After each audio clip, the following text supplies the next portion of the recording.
Поредицата ни за Балканската война продължава. Знаете ли, че във войната, освен българи, са участвали повече от 3000 чужденци?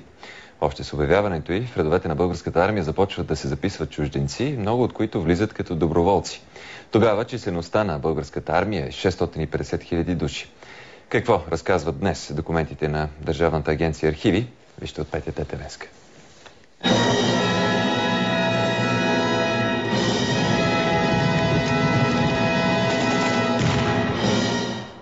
Точният брой все още е въпрос на научно изследване.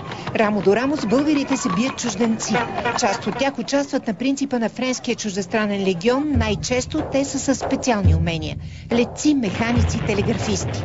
Има една много интересна група от 10 руснаци, 4 от които са авиатори, летци, а останалите са механици, които идват със своите летателни апарати тук като доброволци в българската армия, но получават на два транша първо 40 000 рубли и после 10 000 лева. Превърнато в днешни пари, това се равнява на приблизително 7 милиона лева. Другата голяма група са истинските доброволци, които имат кауза във войната срещу Османска Турция. 10 военно-полеви болници пристигат в България.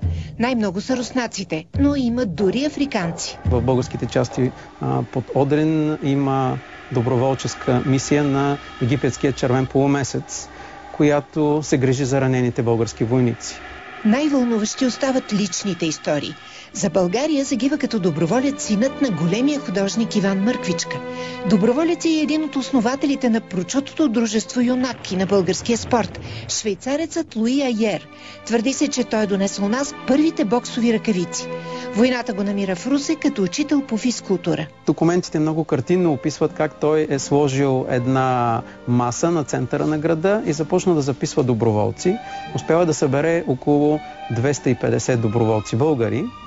Айер загива при Дойран през 1916. Ежедневната част, ежедневието на войната, живота в окопите, писмата до вкъщи, войната през очите на обикновените войници, това за съжаление все още е недостатъчно изследвано. Историите за доброволци през войната ни припомнят 100 години по-късно